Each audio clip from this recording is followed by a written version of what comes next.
Hey everyone, I'm Clayton Morris. I am in Michigan right now, one of my favorite rental real estate markets to invest in. And I want to show you some of the very first houses I ever bought. I still own them. They consistently cash flow, and this is exactly where I'm still buying and renovating properties today. I'm a little nostalgic. I'm going to drive down the streets here, and I want to give you a tour of what this whole area is all about. And so when you think about Michigan, when you think about Detroit, I want you to reframe your sense of thinking. It's not burned out buildings, it's not burned out hovels, it's brick tree-lined streets that have consistently cash flowed for me and my wife for many, many years.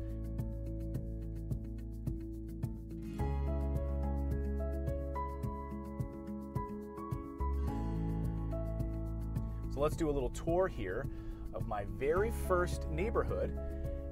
And I try to buy properties here as much as I can. So let's drive around, not get in any kind of car accidents. I'll show you. Come on.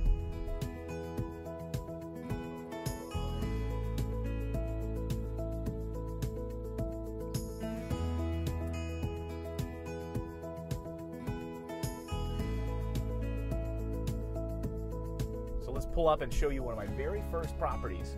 Here it is. Oh, I can't wait to show you this. And here she is. Here she is. Needs a little pressure wash.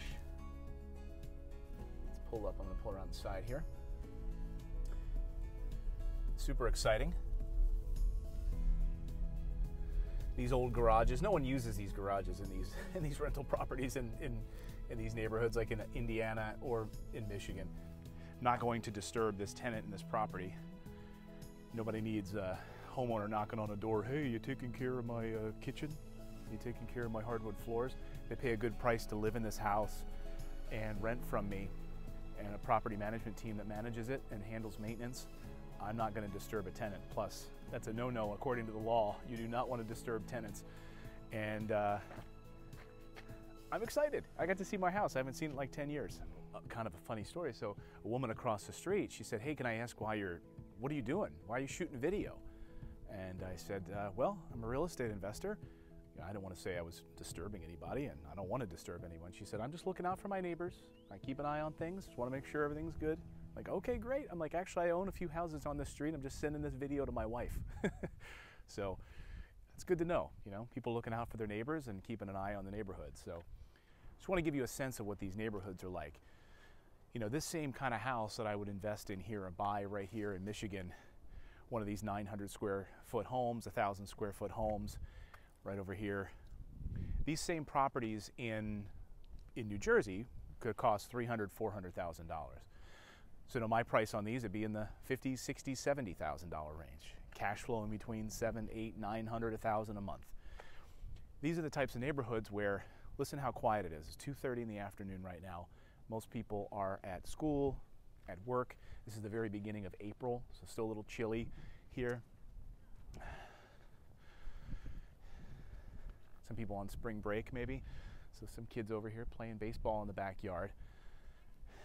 In these B-class neighborhoods, these B-, C+ neighborhoods, transitional, near amenities and shopping and those types of things. You're not going to have the ritziest malls in the world, but you're likely going to have access to the grocery, you're going to have access to the different shopping, you're going to have access to public transportation, and these are the types of neighborhoods that I love. So it feels good to be back here in the very first neighborhood where I bought my first rental property. So if you're curious on that house, I think I bought that property just below $30,000, and it needed a lot of work. So I redid the floors, put a new kitchen. I don't think I had to do the windows on that. Put on a new roof, got the roof fixed on that. And so I think I spent about $25,000 in rehab on that house. A great investment, and it's been cash flowing for me for years. And on a tenant turnover, I had to get it painted, clean the carpets, and do some work inside the kitchen to get it all up and running. So that's the story on that one.